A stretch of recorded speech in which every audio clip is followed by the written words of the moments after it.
What's up, everybody? Once again, it is I, James, coming to you from the Nerdy Mewzings Podcast studio. I am once again joined today by Emily of Learn Comics with Pancake. How you doing today, Emily? I'm doing great. Thank you so much for having me back again. You know, My a second pleasure. invite is great. Yeah, absolutely. And we kind of came up with the idea to do a little collaboration here, kind of getting into the realm of your videos a little bit and do a little artist breakdown today. So none other than the infamous Mr. Todd McFarlane. The one and only. Yes. And quite a larger than life personality, Mr. McFarlane is.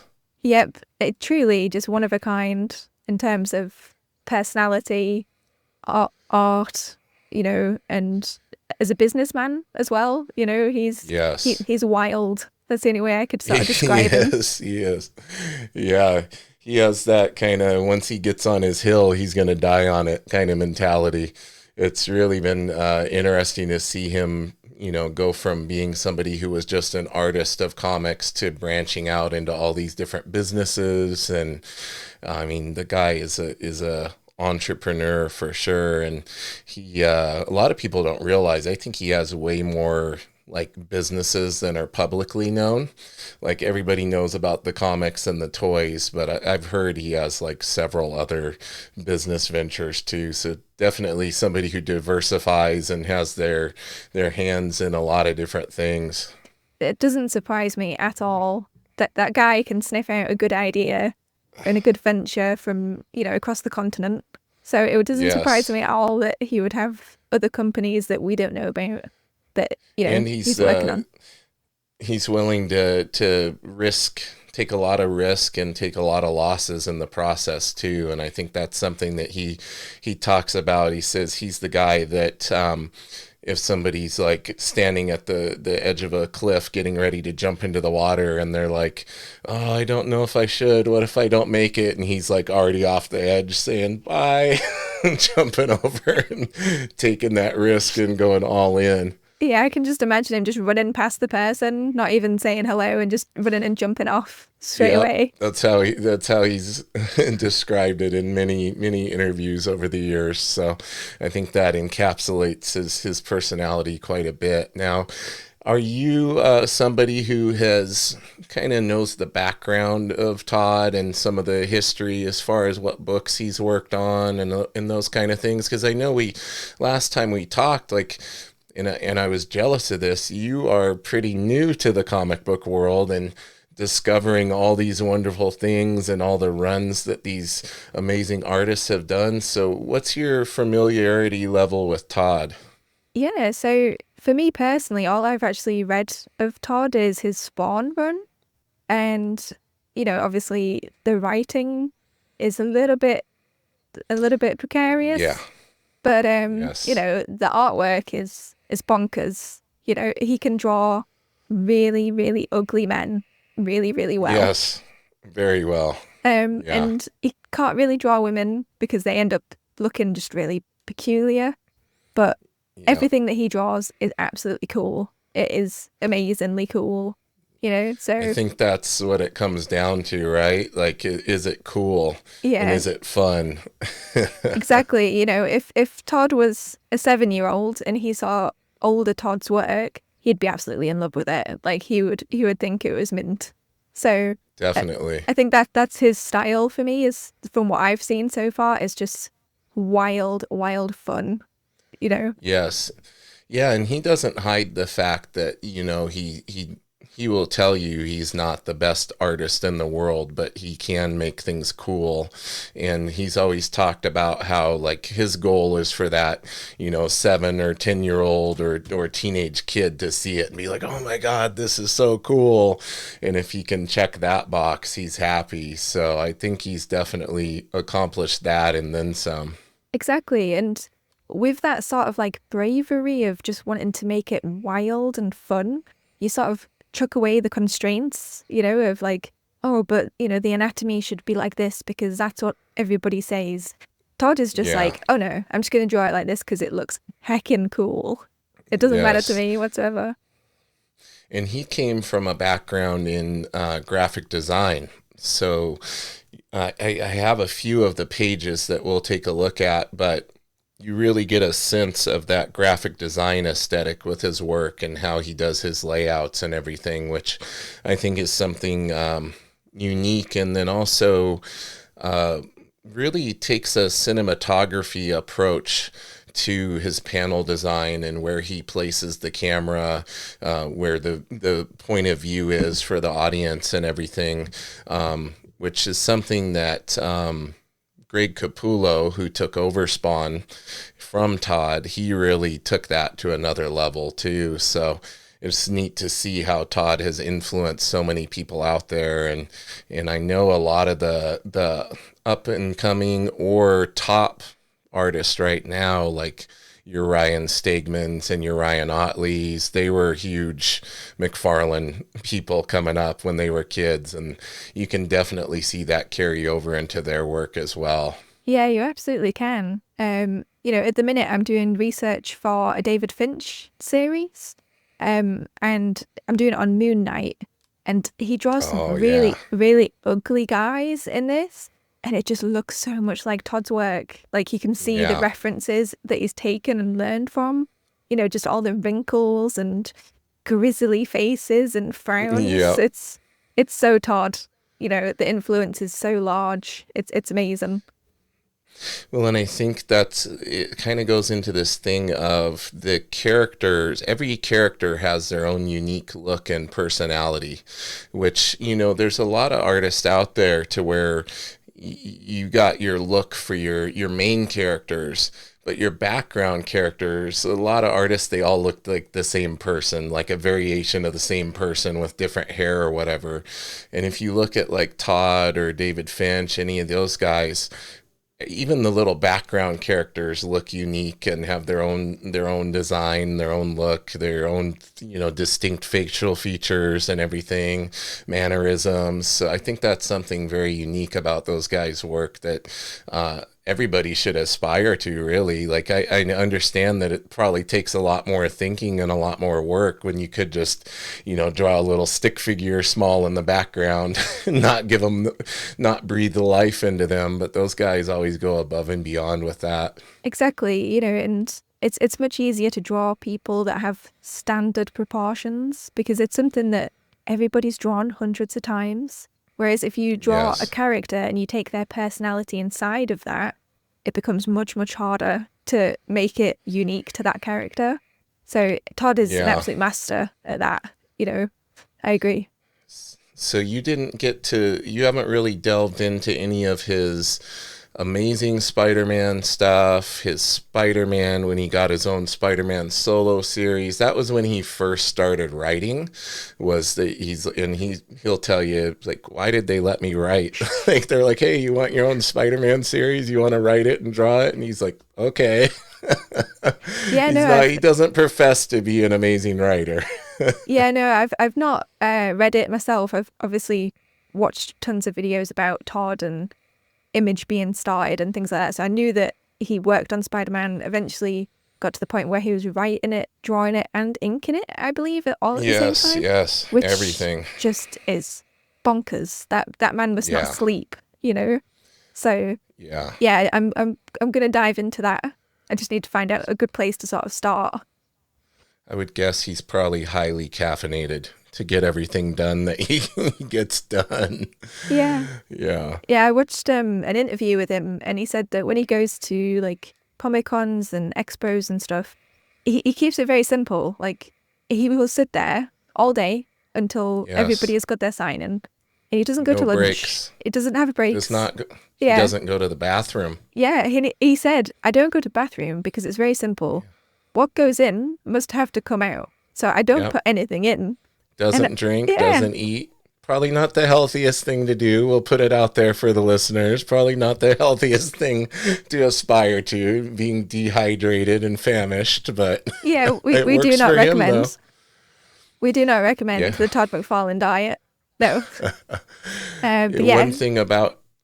go ahead. I was just going to say that he's just... His work ethic for everything that he does is unreal. You know, not eating, not drinking because he wants to give fans the service that they expect and that they want is just unreal. You know, I don't think many people nowadays would do that. No, I know him and Rob Liefeld have both talked about, like, remembering these interactions they had with comic pros that really stood out to them when they were younger and going to comic conventions. And I know Stan Lee really resonated with both of them because he was always just so kind and approachable and would give a lot of time. Same with Jack Kirby and some others they've talked about. So they had this in the back of their brain, like, if I ever make it, I want to make sure that I give my fans that type of experience as well. So Rob's the same way. He'll sit there all day without moving and, you know, sign for like 8 hours straight or whatever and all of that. So I definitely think it's something to aspire to for up and coming artists. Like they're definitely setting a high bar for everybody else for sure. Exactly. There's no sort of like diva behavior with that type of thing. You know, it's like they're there for the fans, and you know, it's important that the fans recognize that, and we recognize that they are going totally out of their way to just give us, you know, a sign in or a handshake or a photo, and it's just amazing. You know, I really commend them for that sort of level of effort. I remember when Todd came out to the comic book shop that I worked at back in the day. I worked at that comic shop that he co-owned with his brother-in-law. The gentleman's name was Kim Kolomajek, and that's Todd's wife, Wanda. That's her brother. And so when he would come to the shop to do signings, like I would get to sit next to him, and I've always been a pretty big guy. I wasn't as big then. I was like 6'3" and like 200 pounds, but they would make me his quote unquote bodyguard or anybody that came in to do the signings because I was heavily into martial arts even way back then. And so they're like, anytime somebody comes in for a signing, like you're going to keep order, you're going to sit there with them, make sure nobody gets out of line with them. And so I remember sitting next to Todd, and I might have to, I think the drawing is hiding somewhere in this room, but I remember I had a yellow notepad, one of those just normal notepad, like a legal pad. And when I was sitting next to him, I was like doodling and drawing, and I did a little picture of Spawn, and I asked him, could he draw something on it? And he looked at it, he's like, oh, that's pretty good. And he drew a little bat there next to Spawn, like over above Spawn's shoulder. He drew a bat, and he signed it for me. So I still have that. So I probably have to plug this in for the people watching the video version and make sure we see our little Todd bat drawing. That is so cool. And so I can say I collaborated with Todd McFarlane. Today I'm collaborating with Pancake, and way back as a 16, 17-year-old, actually my artwork is on the same page as Todd McFarlane artwork. Yep. And we all know who has, you know, the higher place in your heart. And it's definitely okay.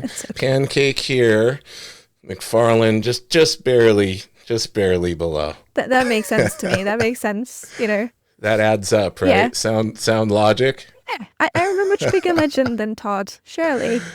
Yeah. You know, I mean, I don't see him on here doing artist breakdowns and things. I mean, it's not like he has anything else going on, right? Exactly. You know, he probably doesn't even have his own YouTube channel, you know? So technically, I am above this one time. It has been spoken, so it is true. I mean, anything on the internet's true, right? Exactly. If you think of it and it's on the internet, it's totally true. Like, well, it would not be a podcast with you if I did not give you homework as far as this world of comics and what you need to look up as far as all these different artists, right? So you gotta look at McFarlane's work on Incredible Hulk. oh, okay. Yeah. I didn't. probably I thought one you were of gonna the- say Spidey, but Hulk is fine. No, it's because everybody knows the Spidey stuff. Like, that's kind of what he's the most known for. Obviously, with him, co-creating Venom and all that kind of stuff, and then having his own spin-off, what do they call it? The adjectless Spider-Man, because it doesn't say Amazing Spider-Man.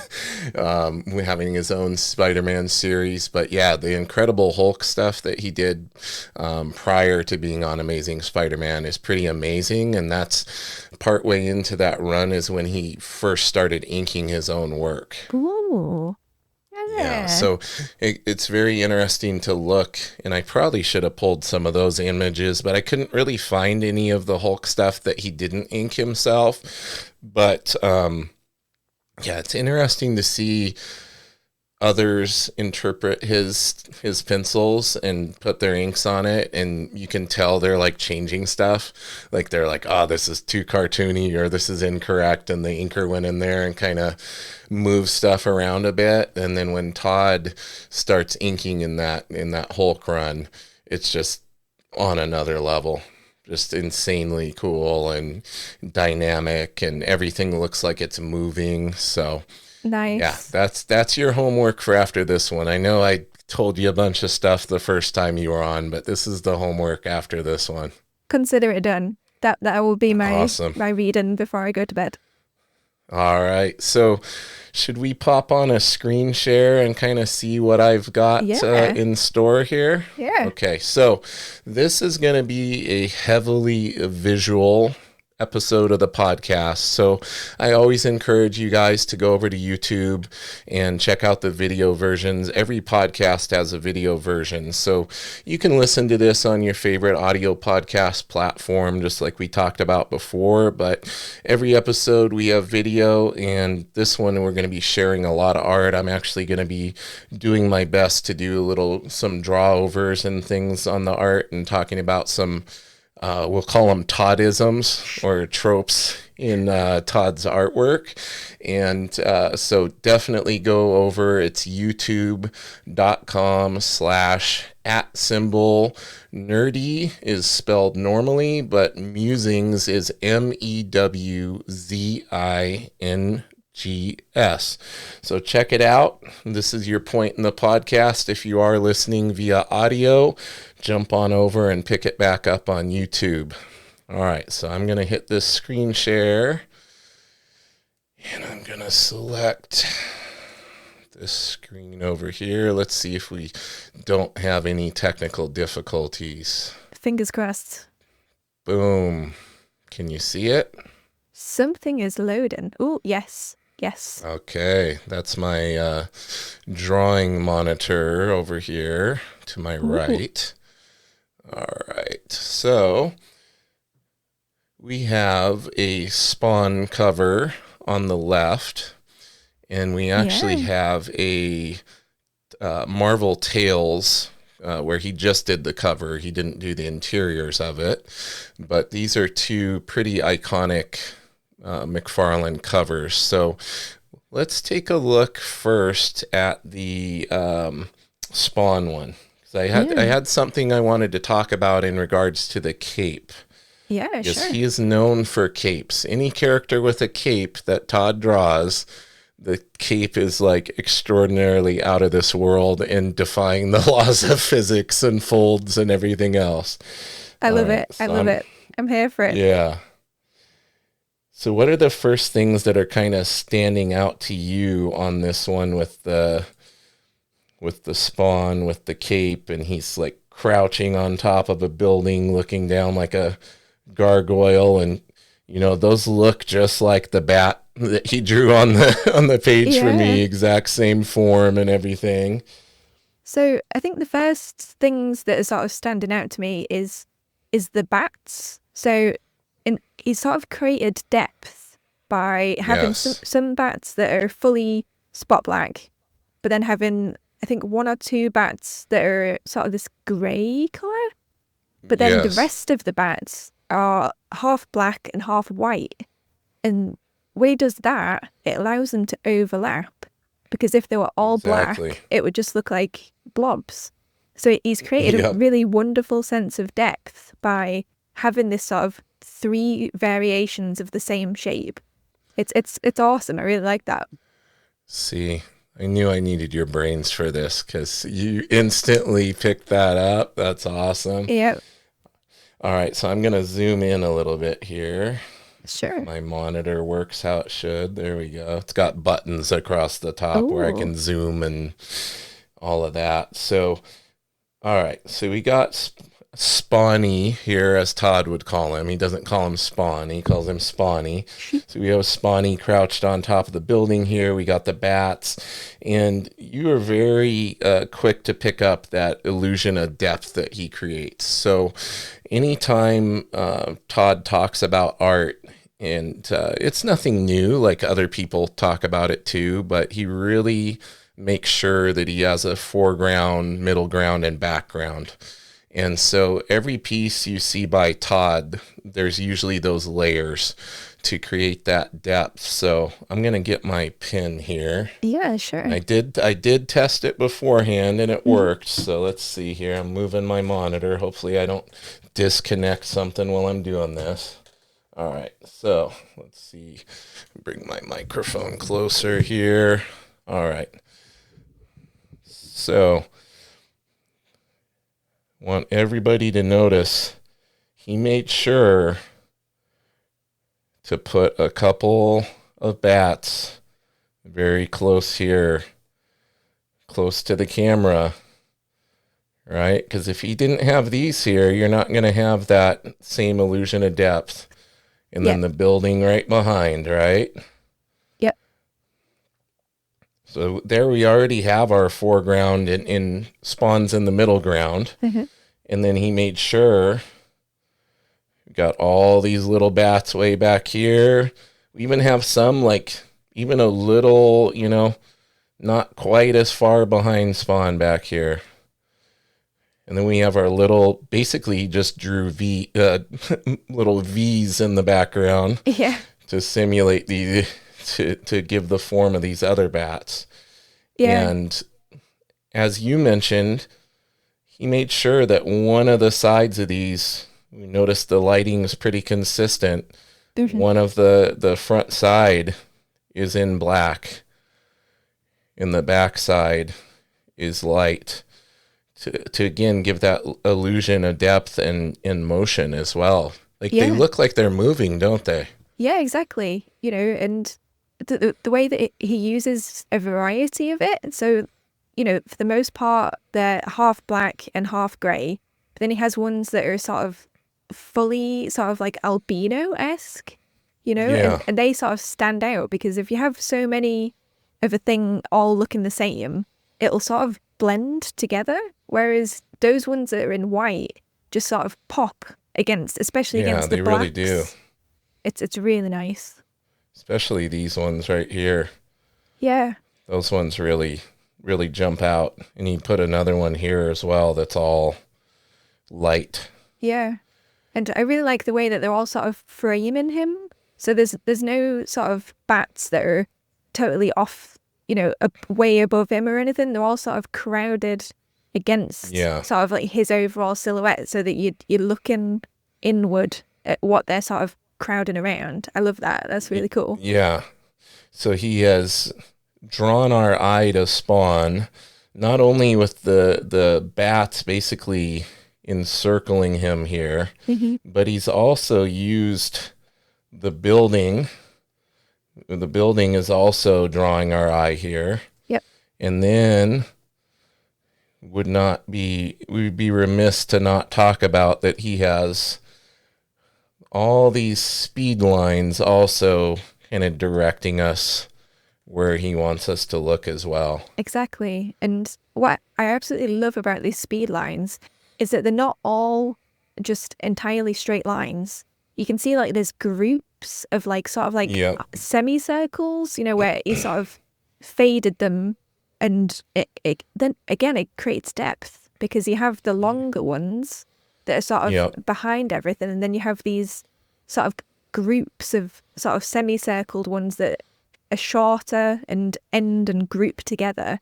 So again, it creates like depth by variety, which is something that Todd is absolutely amazing at. Yeah, and he's also like these aren't full, like they're disconnected. Like some of them are just like little partial lines. Yeah. And then he has these little like feathered ones here. Yeah. Like, because a lot of times when you see people do speed lines, they're all like the same length and, you know, continue all the way through. So it's really cool, like how you said he's done that. And then he's also like bunched these ones together down here.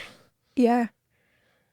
As we get closer, yeah. Yeah, I really like that where there's like a lighter like sauce, so like the light sauce at the top left, the sort of more sparsely like laid around. Whereas like where you just pointed out, it's sort of in the shadow, so there's more speed lines. It's really cool. Yeah. See, that's that word, right? It's cool. Yeah. It's cool. It may cool. not be like, you know, we could, if we're going to come from a just traditionally trained art background, a lot of the stuff you may say, oh, that's not correct or whatever, but it's like, man, it looks cool. Yeah. And what are comics if not, you know, supposed to be cool, right? Yeah, there is absolutely nothing boring about this picture. It's just cool top to bottom. All right, so now we have to discuss the cape, because this cape, if one of us was wearing this, we would not be able to move. It is so much material. There's like got to be 300 yards of material on him. Yep. All folded and draped and bunched up. Yep. So when it comes to Todd's capes, again, it looks cool, right? I think that's what it comes down to. But there kind of is a method to his madness. Have you ever heard him talk about how he draws the cape? No, I haven't. Okay, so what he will do, he will not go in here and like come in and draw the outline or whatever of the whole thing and then work out his folds. What he'll do, he'll start like somewhere over here, and he'll literally go like this,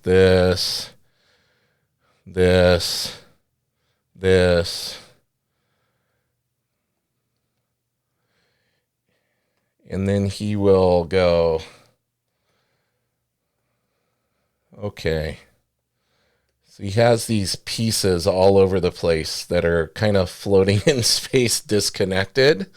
And then he'll go, okay, well, if this is folded like here, everything has to be going back to like the source points of where it is, right? Where it's coming from. So then he just starts creating lines and connecting all of this stuff like super quickly. And that is absolutely wild. Yeah, and he'll make it come back to its origin points, and then he'll just work out where like the pinch points are and all of this stuff until it kind of somewhat obeys the laws of physics and looks correct. And most importantly, looks cool, right? Yeah, absolutely. So this is how he does his capes, and he does it like super quick like this,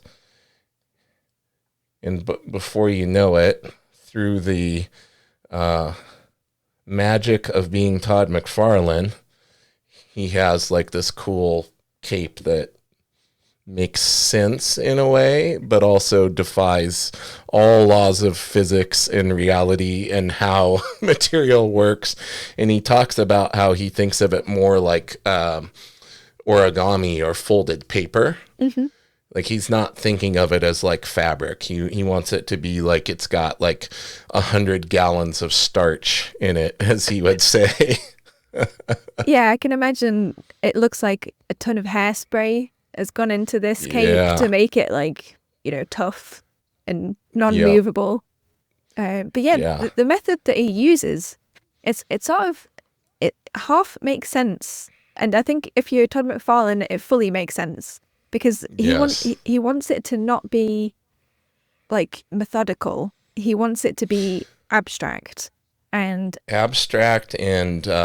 fantastical, right? Yeah, right. So if he's doing it in this sort of like logical way, like me and everybody else would do it, where like, right, we need to think about the pinch points and then think about the outline and the silhouette. No, he just draws like abstract shapes and then just joins it all Connects. up. Yeah, he just connects them, right? He does a little bit of math in a sense and goes, okay, well, I put this here. I've got to bring it back to this point, and he just solves the puzzle kind of very quickly on the fly, but it just ends up being this dynamic, amazing, fantastical thing. That is so cool. Yeah.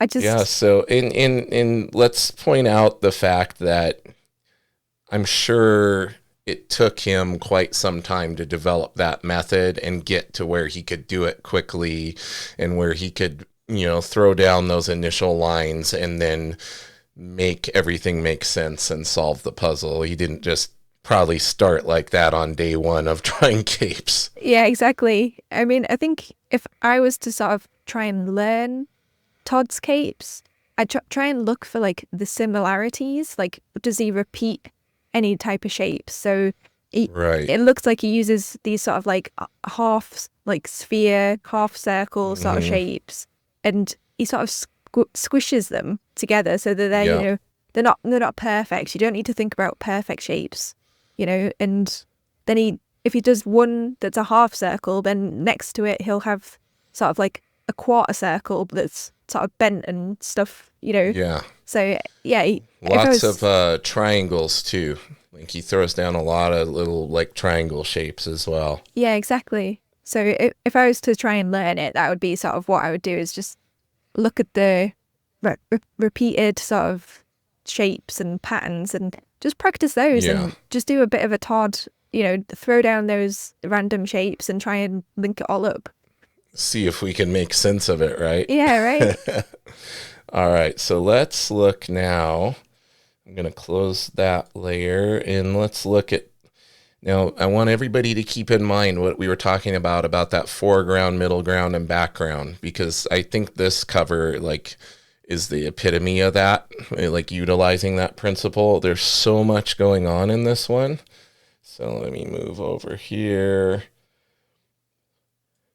There's like a lot going on. Oh boy. That is that's a lot. Right? And it wouldn't be Todd if there wasn't like a gajillion lines. Yep. When he's inking himself, there's hundreds upon thousands upon millions of lines. Yep. And like you said, so many layers that are, it may be one layer is in front of Spidey at one point, but then it sort of ends up behind, or it's a literal web of, layers and foreground upon midground upon background. And we'd be remiss to not talk about the webs. We will get to that. Yep. But there's a few Toddisms in this, or McFarlaneisms, and one that he always talks about is when you're drawing hands, and in particular wrists. And I can't do a Todd impression. Rob Liefeld does a far better Todd impression than I do. But he would tell you got to kink the wrist. Oh. So you will notice he always has the wrists doing some kind of being bent and coming off the forearm like this. So he always talks about kinking the wrist. He says it makes it more dynamic. You can see he does the same thing on this one, just to a little bit of a lesser degree, but the forearm's coming down and he has this bent here. So this is another McFarlaneism that you will notice in almost all of his works. He always has that bent wrist at some point. Yeah, I really like that they're both bent, but they're sort of a little bit dissimilar in terms of like the total angle of the bend. Because you know, like you say, he wants that sort of dynamic sort of flow to the body, and instead of having both arms with, you know, the Spidey shooters, one's a fist. So, you know, he's created a bit of separation between the hands by one like different posing, which is really cool. I like that. So then we have Doc Ock's tentacles, or Doc Art. It literally says on the cover, the arms of Dr. Octopus. But how cool is it? Like, we don't see Doc Ock on this cover, but we know Doc Ock is there because from the point of view of the viewer or the reader, we have the tentacles coming in, going right at Spidey from our perspective, and he is establishing that foreground, right, very prominently in the foreground. And then, as you noticed, he has this, but it goes behind Spidey's arm. Yep. So he's giving us that even another layer, like not quite middle ground, but like it is another layer of depth before we even get to Spidey. And it draws our eye into Spidey too. Yeah, and like you say, it literally draws like a line, you know, and this is his graphic design background coming in, where you use like lines to sort of tell where you want things to be seen. So it's almost as if those two tentacle arms or Doc Ock arms are almost joined. So it creates this sort of like flowing line between the whole cover, which is really cool. Yeah. And then if we scroll up a little bit, we have another one. It's getting obscured by the price tag on the comic. Oh, yeah. But we also have one right here, and it's literally pointing right at Spidey's head. Yeah. Directing our eye and also building that sense of tension. Yeah. You know, like he's almost got him. Yeah. It almost feels a bit like a horror movie or something, you know, like where we don't see the villain, but it almost feels like we are the villain because of the angle that he's chosen, which is just very, very cool. Yeah. And then we have, again, our speed lines in a sense, right? We got these over here. He went with a little different like shape on these ones. They're kind of little like jaggedy. Yeah. They almost look like sort of like the letter M, you know, where it's got a bit of a curve to it, and you know, it's just wildly different from his other ones. But because he like uses variety, you know, where there are some that are straight, but then he has these like M shapes with curves, which I would never ever think if I was to draw speed lines that I would use curves, you know? Yeah. It wouldn't ever enter my head to have them in that sort of M shape. A definite Toddism.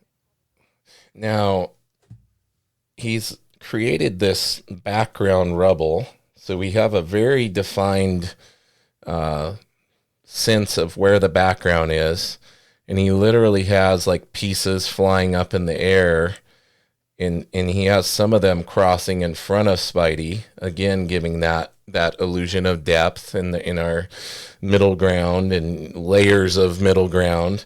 And then of course, we have the rubble, like kind of almost these cracks are coming towards us, and he's got some more lines here directing our eye. But then he's also used some kind of speed lines here that almost makes it look like the rubble is flying up underneath Spidey. Yeah, it's almost like sort of like an impact point of Doc Yeah. Ock's sort of arm. Again, And it's it reads all that that way, direction. right? Yeah, Yeah, it reads that way. Like you don't have to do any mental gymnastics to understand that that's what he was trying to convey with that. exactly. You know, it's just it's so simple when you see it, but to think about it when you're drawing it is a whole other ball game.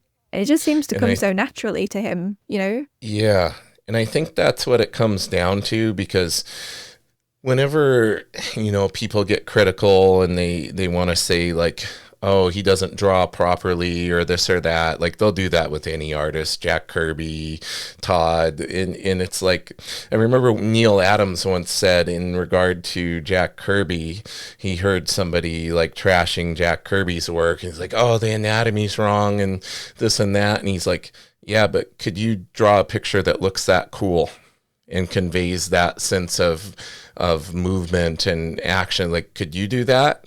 And they were like, well, no, it's kind of hard to do that. He's like, exactly. So don't talk smack about it unless you can also do that and get your message across that effectively, right? I agree totally. Technically some of the anatomy, like his crotch looks totally weird, but Yes. I would never ever think that unless I was specifically looking at the anatomy to critique. All I think is just like, this looks cool as heck. This looks awesome. Yeah. So, yeah. I'm popping up another file folder here because I want to see. Let me look here real quick. Yeah. It's going to be a slight. I want to go over this one a little bit more, but I want to see if it'll let me open this.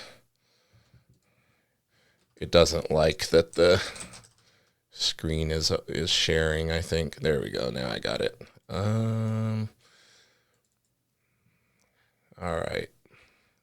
And I'll edit the dead space out in the final version of the podcast. Let me see. I think, oh yeah, I've got a few others here that are a good example of some other things. Because I wanted to talk about the webs. Yeah, sure. And we can see it on this one, but on this other image I'm going to pull in here, I think we get a better sense of what I'm going to talk about and just the kind of the insanity of Todd in a good way. So let me see. Let's pull I'm this here one for up here. Yeah. All right. Okay, this one here.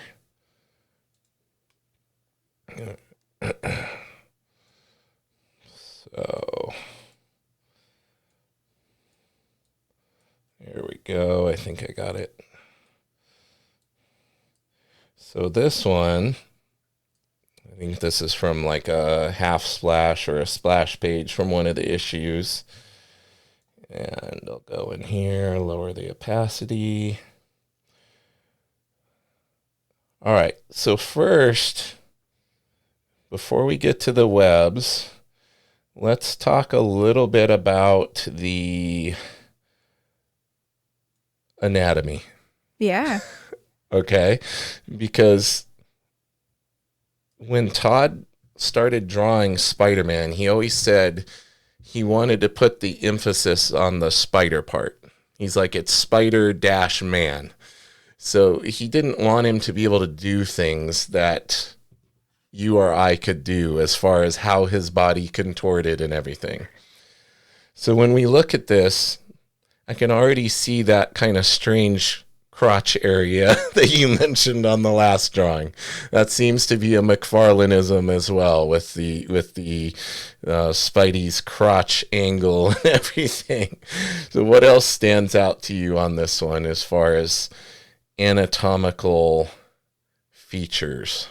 Oof, it makes me feel a bit like old and creaky, It makes my hips hurt. My hips hurt when I look at this one.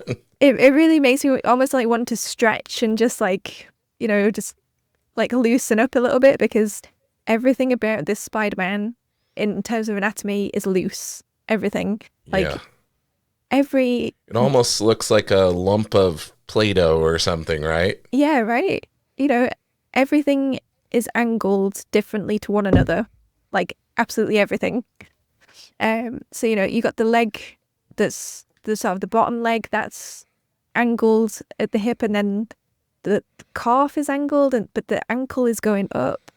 But then the other leg is, his knee is above his head, which just makes my hamstrings cry in pain just thinking about that. That just seems painful.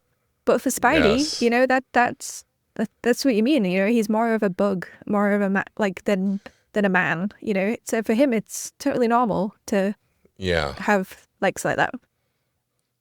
And we'll get back to the anatomy. I'll do a little draw over, and then we're going to talk about the webs. But before that, I love how we immediately know that he is flying high above the city, because he's using like a 3-point perspective here, and definitely you get the sense of, you know, these lines. One draws us to Spidey. Like, we know that Spidey is here. He's swinging above the city, and literally this line of this building, all these lines are pointing right at Spidey. Yep. And even the reflections in the building behind, in that blue building, it's almost like the reflections in the windows are sort of framing him, you know, in this sort of like diamond shape, which is just really interesting. I've not seen anybody sort of change the angle of the reflections before. Like typically they're always, you know, the same sort of angle, but for here, it's almost like crowning the silhouette in like a sort of diamond shape, which is super, super interesting. Yeah, literally, like, we have these vertical lines coming up from this building that all point at him. We have the lines here from the building on the side that all go and point at him. The lines over here. I mean, everything is drawing our eye. The lines back here. Everything is like, if this was unintentional, he's just a genius. But I think it's even beyond that. Like, I think it actually was, you know, planned. From the graphic design background, he knows exactly what he's doing to make that character stand out to the viewer as much as possible. Exactly. And it's almost hard to look at the buildings because they're all sort of pointing, like you say, into this central sort of section where it is Spider-Man. That's where we need to be looking. Even like the detail on the buildings, it's all angled towards him, as well as the actual buildings themselves. It's remarkable. It's awesome. Now, given that he is kind of floating out in open space, he's also, you know, took a little bit of effort. He probably went, oh, well, if I throw this little silo behind him, you know, we kind of get more of a sense of depth. It's like literally just barely behind his arm, but it pops him out even a little bit more. Exactly. And you know, it's quite common in comics for especially New York to have these sort of water silos on the rooftops. So as soon as I see one of those, I'm like, it's definitely New York. Like, we're in New York. We've got our establishing shot. Yep. We know where we're at, right? Yep. Don't need Times Square. Just give me a water silo. Yeah. Drawing Times Square, that's got to be fun. Yeah, I do not envy. I'm sure. Well, I know a lot of artists now use like Clip Studio has a lot of 3D reference for buildings and things that you can throw in and like convert it to line art. Like, even if you don't want to like straight up swipe it, you can like lower the opacity and do your own like manipulation of it to kind of make it your own. But I know a lot of artists are doing that. Prior to that, they were using Google SketchUp.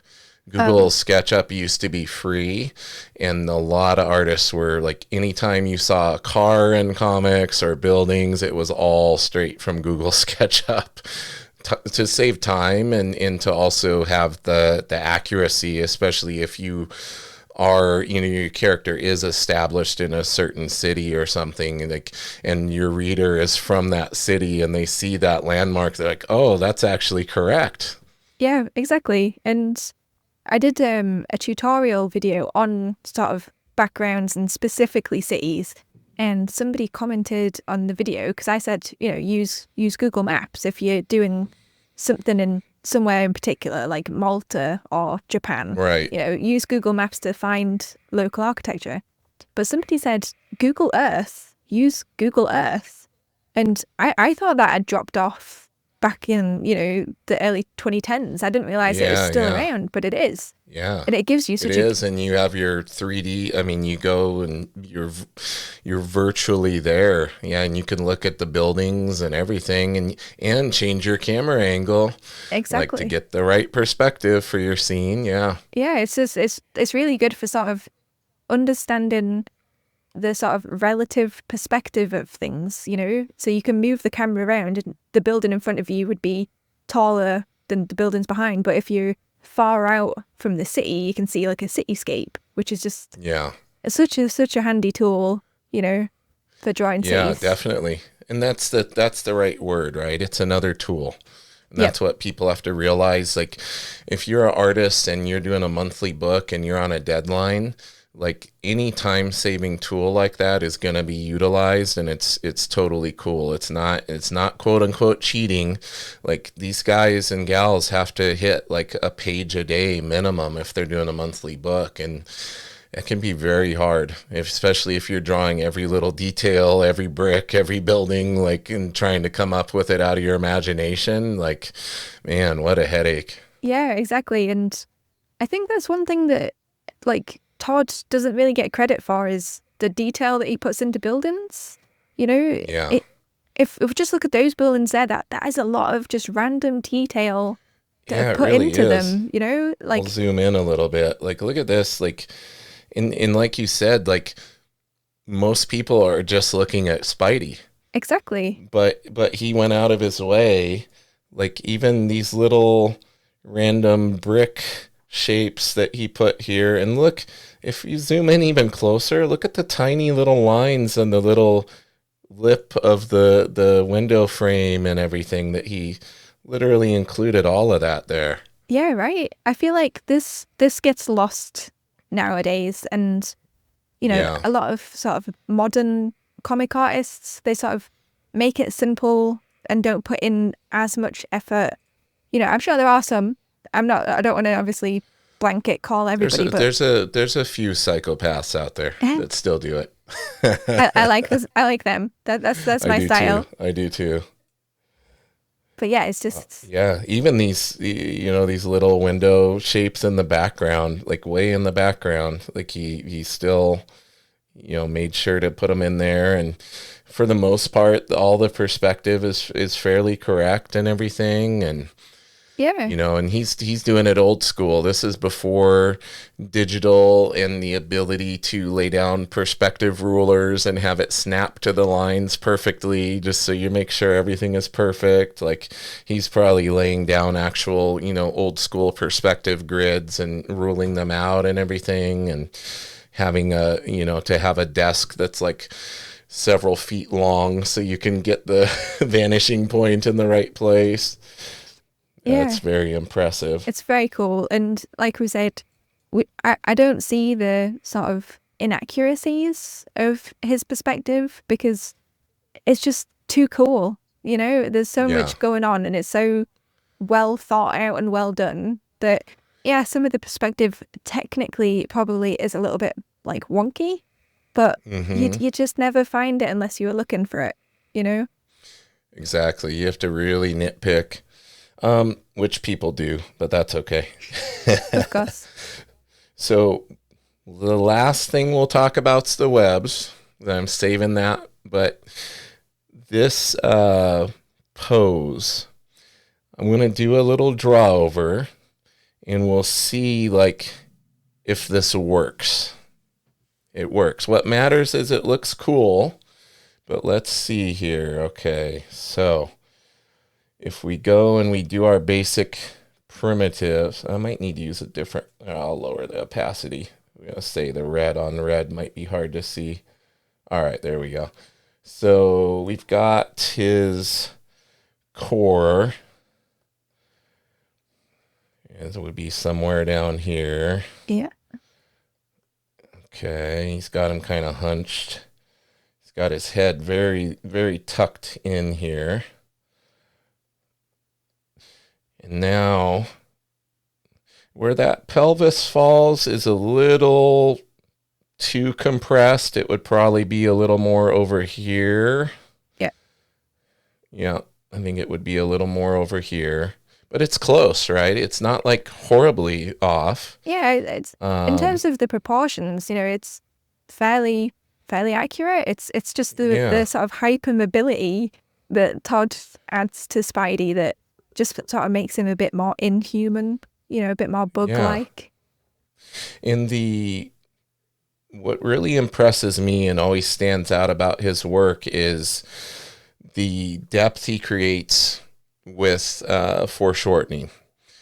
And if we look at this, he saves himself a lot of anatomy drawing by covering things up with his foreshortening and his use of perspective, because essentially he didn't have to draw a chest or anything. He didn't have to draw his abs. He literally have a little glimpse of the pelvis here, right? You have the head. You got a tiny sliver of the shoulder and the back, and then we just see his forearm receding back into space here. You got a tiny bit of his back, shoulder. He doesn't even have to draw a bicep or anything because he's showing this is so close to the camera that you wouldn't see the bicep. Yeah. And then we have most prominent out of this, the thing he had to put the most work into was the legs. Yep. Right? And we have this leg twisted in space here, which is really cool. Like it hurts my hips. Yeah. But it gives this rotational sense. If you look at that form, and then he didn't have to draw hardly any of the lower leg. He just kind of comes in here. You got your foot.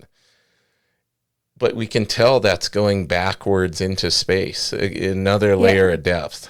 Yeah, it's almost like that one leg is sort of sat down, cross-legged, without the other leg. Yeah, like your like our butterfly stretch pose or something. Yes. Like the knee is open, and right. And then this other leg, like you said, he's pulling a hamstring here. Oh yes. This one's coming way up, and then we have our overlap. So we don't, we cover up a lot of that leg, and then I'll do this on another layer so I can lower the opacity on this one. So something that's really cool is how he has turned the plane of this foot so it's twisted and facing towards the viewer. So we have this foot going away from us, this foot pointing at us, and then he could have just drawn this hand.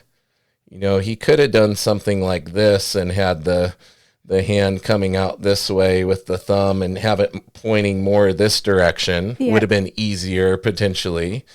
But he literally went out of his way to turn this hand at an angle towards the viewer and kind of off camera here, and that thumb popping out at us like this. Like, it's brilliant. It is, and it's like you say, he bends the wrists and he kinked the wrist. He kinks the wrist. Kink the wrist. And he kinked it in a way that it may well dislocate yours or mine. Yes. But because he's Spider-Man, sure. He's just so hypermobile that that's no problem. And it's sort of pointing at the viewer, like us, the reader, and it just looks so cool. And the one in the background is slightly slightly kinked as well. Yep. Yep, just to a lesser degree, just like on the other one. Yep. Yeah, and in more of a fist because he's holding the webbing. Yeah. Which is a perfect segue to talking about the webbing. Dun, dun, Gotta dun. talk about McFarlane webbing. Have you heard him talk about the webbing before? Spaghetti webbing, I think is what he calls it, or somebody calls it. One of the editors got mad at him for the webbing and said, "You gotta stop drawing that spaghetti webbing." And Todd was like, "Oh, that's perfect. I didn't have a name for it." Instead of being insulted, he's like, "Oh, thank you for the name. I'll take that. Thank you. Thanks for giving me that." Yep. So a couple of things before I get into it. With the webbing, despite popular belief, Todd was not the first one to draw the webbing this way. Ooh. He is credited with that, but Michael Golden did a pinup of Spider-Man with webbing like this. And I believe Eric Larson had actually done some drawings of Spider-Man with webbing like this. Ooh. Now, Todd popularized it and made it more prominent and went even farther with it than anybody else did. So I think that's why he definitely stands out in all of our minds as the one that innovated this type of webbing. And there is in a way, the way he does it, it is his.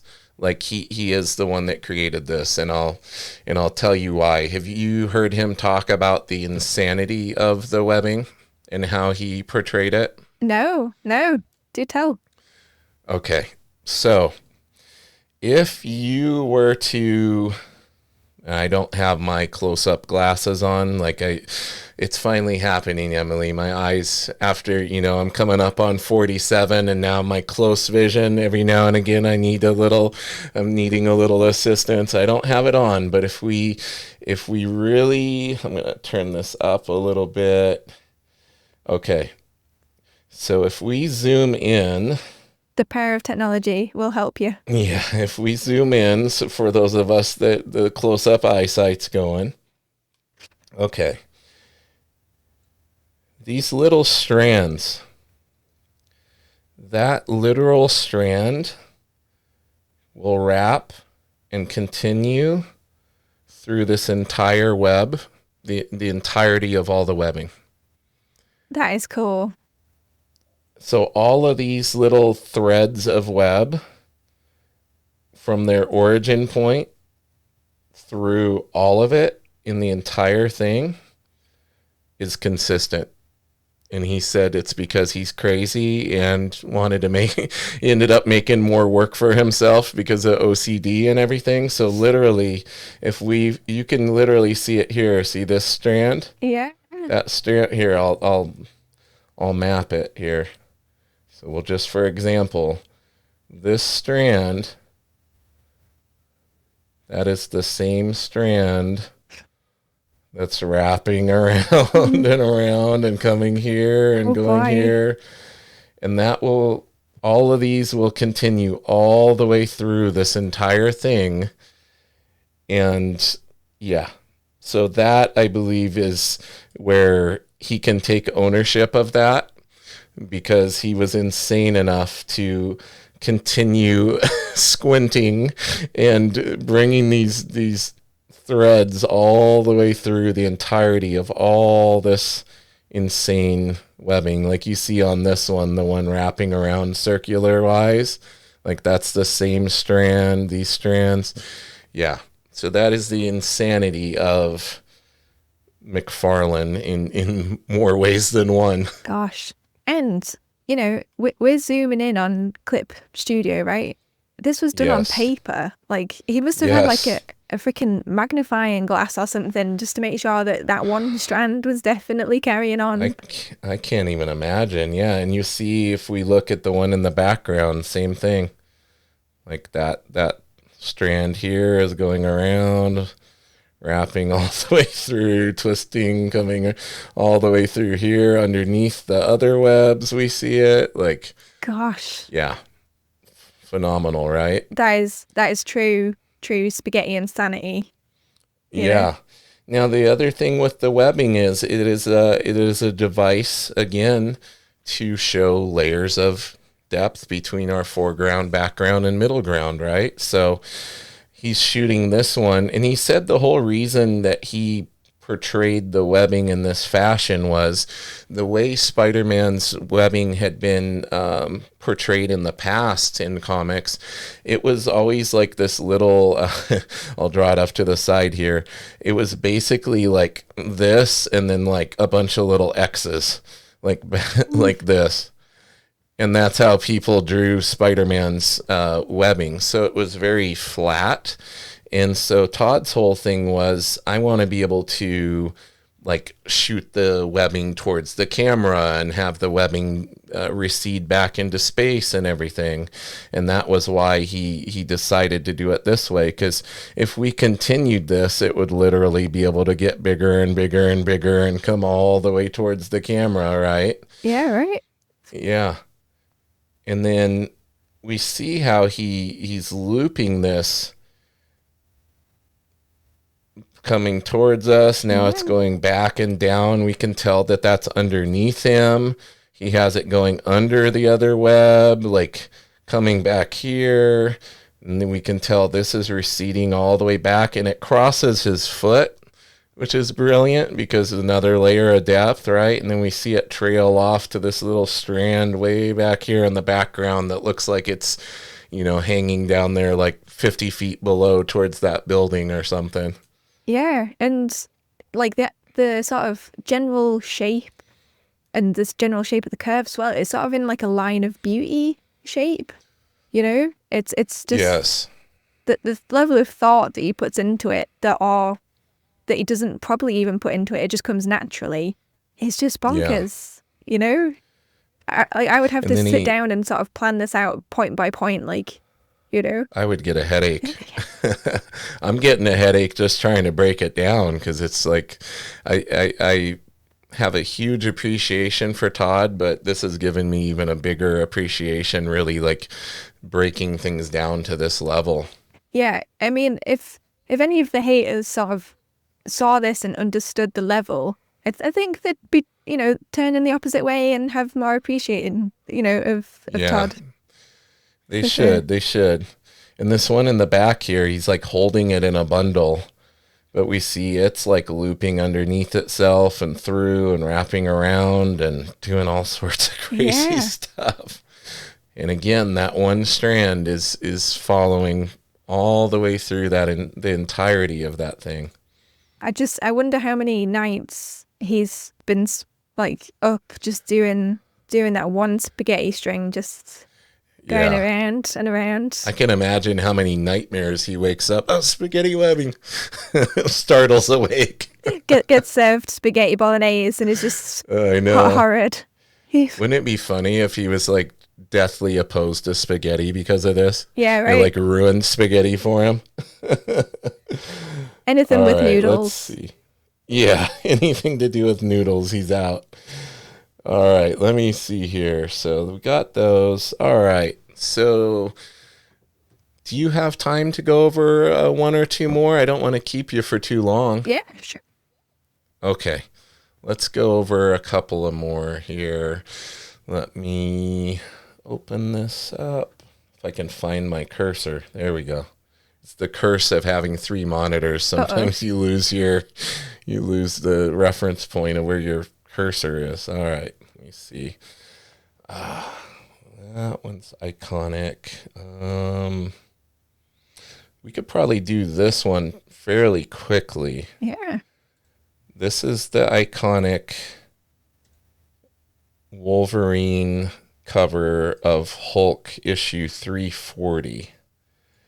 Oh, yes.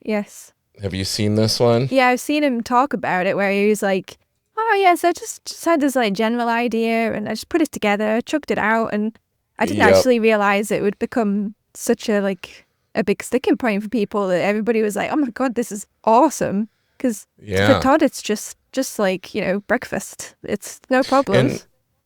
What's interesting is other people had done like this trope, like the reflection of the other character, but for whatever reason, like maybe because of which characters it is, being Wolverine and Hulk, like it really like popped out to people. But yeah, it's just one of these things where I think his graphic design sense really came up with a unique idea because, you know, cover design, there's a lot of artists that don't like drawing covers because there's so much pressure with this is the thing that's supposed to make the person want to pick the book up and potentially purchase it, right? Like you have to grab them with the cover. So, and if you look at this, like he didn't really have to draw a lot. Yeah, he sort of uses a lot of negative space in this that I'm assuming would be for the title and the price sticker and whatnot. But it works. You know, his signature there is absolutely massive, you know, compared to other ones. But it's the composition that works, you know? And I really like the way that, like, there's so much spot black on Wolverine.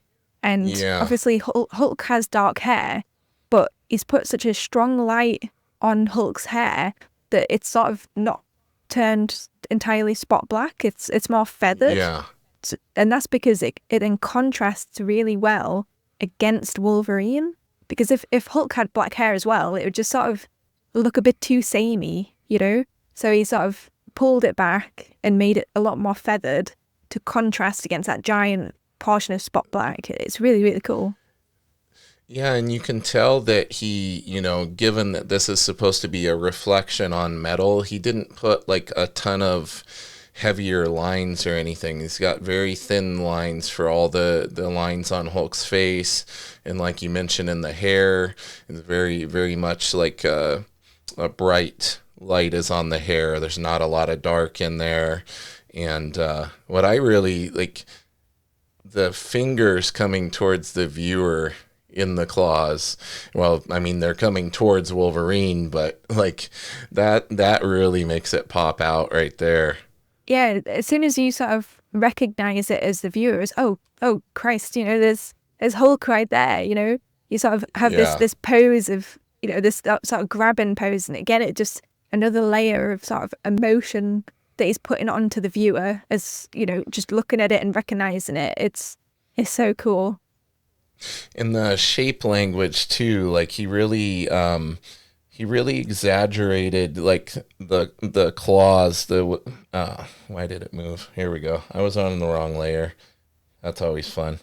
Let me move it again. Let me see where we got. Oh, wrong one. Wrong one again. There we go. What's really interesting here is how he's kind of, the way he's drawn the perspective on the claws is almost as if they were coming towards us, but they wouldn't be coming towards us from this angle. They would be going more away the way his hand is. But it's interesting how he like widened them out on the ends here.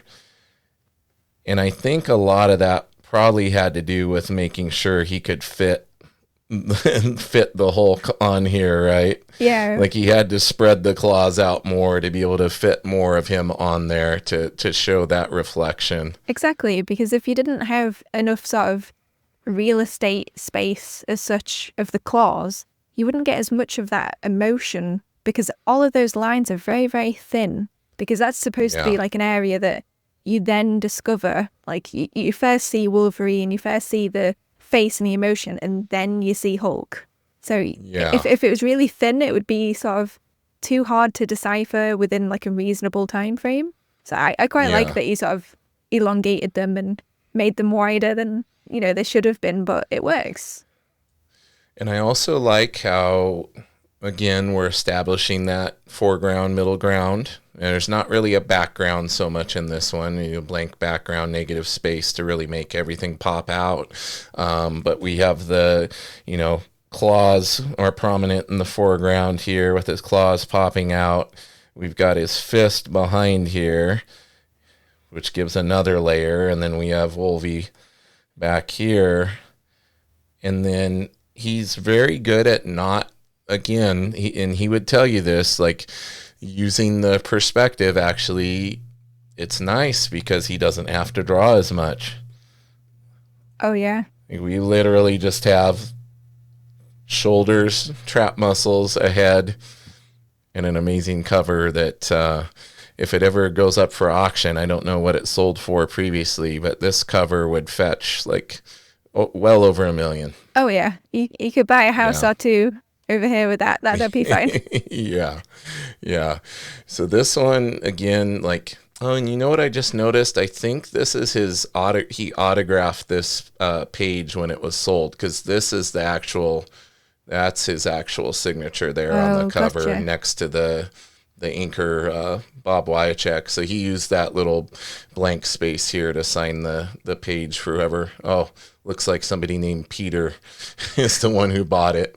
And I know like how cheap these pages were back in the day. I just can't even imagine somebody scoring this. Like they would sell covers like this for like $1,000, and this would go over well over $1 million at like Heritage Auction. Did you see that Heritage Auction has the cover to New Mutants 98 that they're going to be putting up? It's the first appearance of Deadpool. No. So it has Deadpool on the cover, and they're asking $7.5 million. Yeah. Probably because of the movie and how well it's doing. They're feeling whoever's selling it is like, get it while it's hot. Like, Deadpool is the hot thing. Like, if there's any point in time that we can sell it for this much, it's going to be now. Yeah, I mean, 7.5 million. That might have to wait until payday. You know, I don't think I can we might have to do you let your channel grow a little more. You know, a couple more months of putting out videos, and then you can go in there and drop a little bit of extra pocket change on it. Yeah, just get some money out of the couch, and just that'll be fine. All right, let's do one last one before I let you go here today. Gotcha. All right, let me see. Now I have to choose. Oh, I wanted to, let's do this. Let's see if we can get a good example of a sequential. Oddly enough, there wasn't a ton of good sequential pages that I could find examples of. Oh, that's a shame. And there is one McFarlaneism that I'll draw a quick example of that I couldn't find a reference for. Sure. So let's see here. All right. This is a cool one.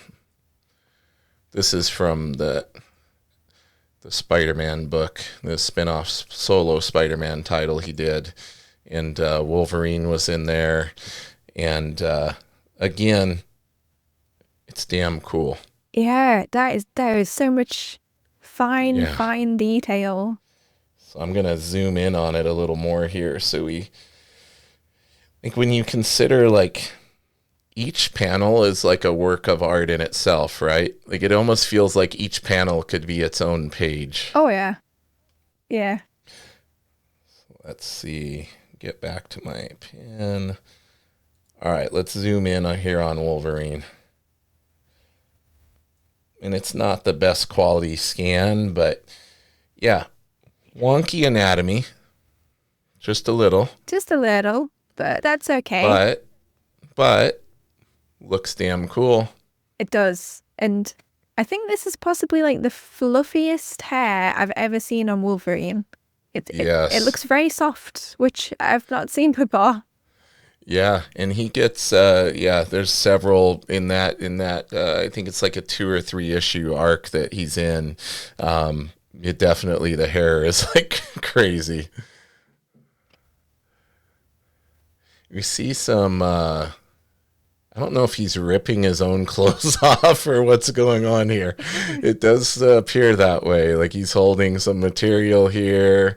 And we have our speed lines kind of framing him in here. I don't even know if you would call them speed line, like more of a framing device than anything. He's got a couple over here. Like he went a little more minimal with it on this one. He's a lot more negative space on this. Yeah, I think there's just because there's so much sort of black with the sort of the closed fist.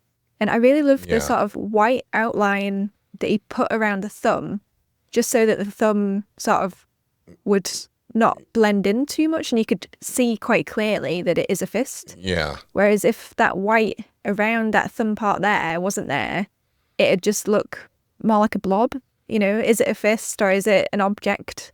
You know, but with that thumb, you can quite clearly see it's definitely a fist and it's grabbing hold of this clothing, supposedly. So he says, okay, big fella, I guess it's time to join you at your level. So I think this is, he's fighting the Wendigo monster in this one. So he's going feral and he's going to fight him at his own game. So I guess he's going primal and ripping his clothes off. Wolverine is as Wolverine does. Yes. And so what I find interesting about this from a, what would you call it? From the perspective of the composition, he is very much wanting to direct us to the fact that he's holding this clothing here. Mm-hmm. Because they say that you put black where you want the viewer's eye to stop, right? Okay. So it's very intentional that he has put this black here and that the material he's holding is all blacked out. Because that's kind of immediately, like your eye goes immediately, when I look at this, I'm captivated by the crazy hair he's got going on here and how luxurious and soft it looks. But then right away, my eye jumps over to, what's he holding in his hand? Yep. Right? And that goes with what's being said in this. Oh, I'm joining you at your own level. So he's ripping his clothes off so you can fight this guy, right? Which kind of sounds weird without the proper context. But, you know, like you said, Wolverine is as Wolverine does. Exactly. I love that he used such heavy spot blacks on the sort of clothing and sort of like the level of motion that he added to it. You know, you can feel the motion of it ripping off, like it's still trying to cling back to him because it's all sort of arced in this similar sort of way. You know, it feels like it has literally just been ripped off. It's very cool. Yeah, there's a lot of movement in this one, like a lot of bounce to the lines. Like it almost looks, I don't know if bloopy is a word, right? It's kind of bloopy. Like these lines look very, everything is a curve, right? There's all these, even this, look at this. That almost looks like a water flowing kind of wave here. Like all of this is like all these curves, which I think is interesting. And I think that conveys a lot of the motion. Like those curves are drawing our eye through the page and in conveying this sense of motion there. Yeah, very bloopy. I like it. See, we made up a new term. And again, it's got the material in front of him here, so we're establishing that depth. He's got this strand of material going right in front of him there. Now, when we move down to the panels below, this is another classic McFarlaneism, and this is the extreme close-up on the eye. He does always the extreme close-up on an eye. Sometimes he'll get into where we're literally like right here on the eye, and he does all the little shines and reflections and lines like this. And then he the next panel he would pull out, and it would be, you know, now you're a little bit further, and then you'd pull out, and then you're a little bit further. Like sometimes that's his progression, like to where he'll do this where you're like literally, you know, zoomed all the way in on the pupil, and then you're getting the sense of the camera zooming out. Yeah, yep. I like it. I noticed that there's like a very, very thin white outline just between the eye shape and the eyebrow. And I love that because it just separates that little area between it. It says, I am an eyebrow and I am frowning. You know, it gives shape to sort of the expression, which is very, very cool. And again, like say, the movement, right? Yeah. Yeah, the movement, because we're zoomed into this eye, and now we're bouncing back up here, and we're getting a little more detail. And then this is bringing us this way, because that's kind of, we're going from eye to, obviously you're going to go to where the black is again, just like what we talked about before. So that gets us focused on his mouth here. And then we're zooming back in, and we're going all the way inside his mouth here, seeing how feral he is. Yeah. And, you use the word feral, and even in the speech bubble there, it says as animalistic, as wild as itself. So, he's taken that little bit of script and sort of made it literally viscerally real, with bits of dribble and teeth, and it doesn't look like a human's mouth, it looks like an animal's mouth. I love how the tongue and the use of the black in here again, in the row of teeth receding back into the jaw here, kind of draw, it almost feels like he's gonna bite us right out of the page. Right. It feels like the very next panel we're gonna be inside that blackness. We're gonna be right at the back of the throat being swallowed. Yeah. Well, knowing Todd, that might have been the next page after this. Exactly.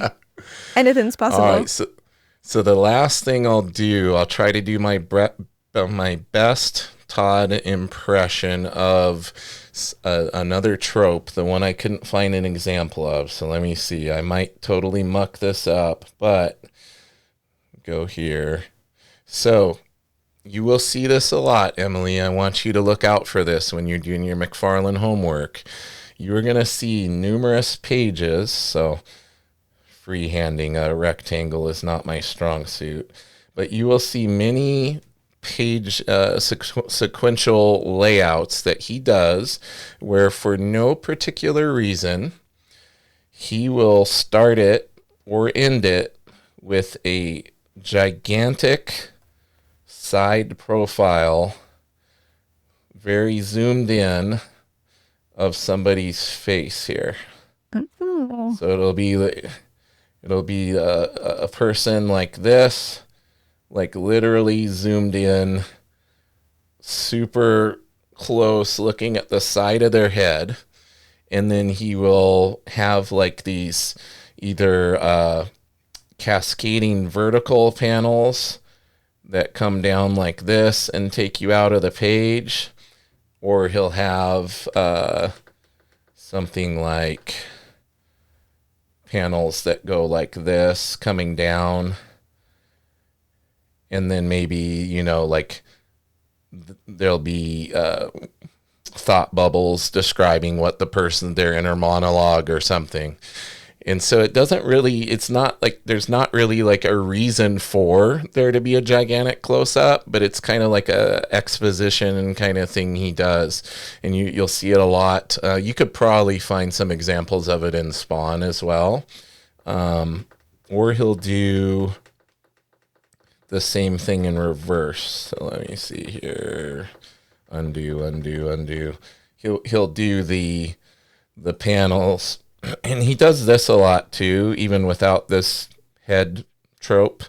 He will do these long skinny panels sometimes too, and just have all these long skinny panels, like slivers of panels coming out.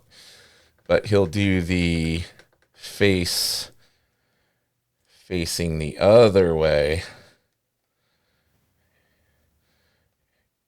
and super zoomed in. And then he will have usually these big skinny panels like this. That is a classic McFarlaneism. And he likes to do the lower lip that sticks out like that. with his cartoony cartoony style that he gives them that pouty Yeah. lower lip. Yeah, I mean, So just you got to be on the lookout for that. yeah, I think as you were drawing it, I think I could sort of vaguely remember some panels from Spawn where Yeah. it was sort of ringing some sort of dusty bell in the back of my mind from when I read it. So Yeah, I'm pretty sure you've seen it. I'm gonna stop the screen share and let's just chat for a few moments about kind of our takeaways from what we did today. So I'm gonna stop that from sharing. We're back. We're on the big screen again. So what are some takeaways that you have from our little mini study session today? it's mainly that Todd is even better than I thought he was originally. You know, Yeah. just having such a deep dive into his work, appreciate all the little tiny details that he puts in, and especially spaghetti. I will not be eating spaghetti the same way again. That's for sure. Yeah, I think I'm right there with you. I'm a lifelong McFarlane fan, and just doing that gave me an even deeper appreciation for, just the genius in everything behind what he does. I don't think it was accidental, which makes it even more impressive that his brain can work on that level. Exactly. He's obviously studied and trained and just made it sort of like he doesn't have to think about it. He could sketch out that Spidey page in an hour, whereas for Yeah. me, it would take me like weeks, and I'd have to Yeah, for sure. carefully plan out everything. Whereas him, it's just he eats, sleeps, and breathes good art, Yeah. and fun art, especially. I think that what I think I'm discovering is that being forced into having a deadline and things kind of helps people innovate and come up with that freedom to be quicker and find these shortcuts and find these formulas for doing a lot of the things we were seeing. Like a lot of it's, like the webbing, that's the time. Obviously you can only do that so fast, but I think a lot of the other things were probably spawned, pun intended, from, having to meet a deadline, having to get a page or two done a day. Like I think a lot of the tropes, probably came as a result of that, but it doesn't make them any less brilliant. Exactly. Pressure inspires creativity, right? They always Yes. say hire somebody lazy to do something because they'll find a creative way to do it quicker. It's Right. it's a little bit like that, but pressure. If you only have a day to do something, you will get it done. Yeah. And if you have the will and the inspiration like Todd did to make it look awesome and fun, it'll develop over time, and you'll develop these like little shorthands for buildings Yeah. or webbing or wacky proportions and Crazy wrists. capes Yeah, and kinked wrists. yeah. So he's developed a shorthand that comes with sort of evaluating and studying and practicing. Yeah. Now I just want to see him come back and do some kind of book. He's hinted at the fact that he would like to do that one day, like when he's closer to retirement type, or after. He basically said like after he kind of retires, he would just like to get on a book or do something. So I hope that we see that one day, because it'd be really cool to see him kind of make a comeback. I know like there's been rumors over the years that eventually Marvel would be able to convince him to come back and do some kind of Spider-Man project, but that might be interesting. I know he's vehemently against Marvel and everything after kind of, what they did to them before they separated and formed Image. So that would be really interesting to see if he kind of decided to have his swan song and come back and do a Spider-Man. Or I know he really wanted to draw Batman. That was kind of like, he's drawn Batman before, but that was at one point he was trying to go to DC and get them to let him have a Batman title. So I could see something like that maybe happening too. Yeah, I was just about to say, like from the interviews I've seen of him, he vehemently hates Marvel and, Yeah. for reasons. And, Yeah. what if he did something like Batman, where, he took those wacky anatomy and proportions that he does, makes him not perfect, but has that sort of like grizzle that you can only get with McFarlane. Yeah. He would do a really good Gotham, I think. Well, and he's got a cape. Another character with a cape. Oh my gosh. Yes, we need this to happen. Please, Todd. Yeah. And I forgot another thing about the cape that Todd said is amazing is you can use it to cover up all the anatomy so you don't have to draw as much. I appreciate that. I appreciate that a lot. Yeah. Yeah. That's another trick of the cape. He's like, yeah, you don't have to draw as much of the character if you just cover it up with the cape. I mean, it makes total sense to me. I mean, just make every character have a cape. There you go. Well, one last thing before I let you go. One more piece of homework. When you dig those millions out of your couch cushions, yes, you got to get this. I'm gonna hold something up to the camera here, and it's this.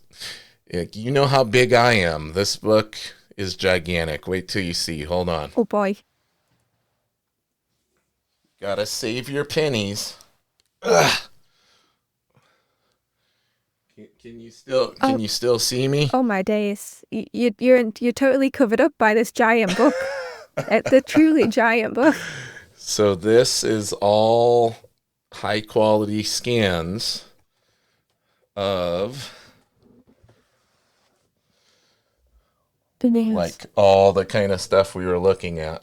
Oh boy. At original size, full scans of the original pages. That is what I'm talking about. That's like Couch Millions money. That's what I need to go into. If it's still available, which I think it is, that's something to start saving up for, because the level of inspiration that you will derive from looking at the pages up close and being able to see the rough underlying sketching and all these different things, and just how many mistakes are corrected and stuff too, which is I really love about looking at original art, because it makes me not so precious with my own art, because it makes me realize like, oh, even a amazing artist like Todd McFarlane had to use whiteout to fix that thing or whatever. Yeah, that will be what I'll be saving up for probably until retirement. Awesome, Emily. Well, listen, hang out with me for a few moments here. I'm going to hit the outro, but first I'm going to ask everybody to head on over to Learn Comics with Pancake. Make sure you give Emily a subscribe over there. She has an awesome channel. Really love what she does. Please make sure to go over to our YouTube that I mentioned earlier, youtube.com/@Nerdy Mewzings. And also make sure that you give us a review over on Apple Podcasts. Apple Podcasts in particular, they really promote your stuff more if people do reviews over there. So if you listen to the audio version of this on Apple, please consider giving us a review. Gosh, I would even say if it's a bad review, it probably helps with engagement. So I'd prefer good reviews, but engagement's engagement, right? Exactly. And even if you watch this on YouTube, just hop on over to Apple Podcasts, leave a quick review. It takes 20 seconds of your time. I like it. Thank you so much. All right, everyone. Keep it nerdy.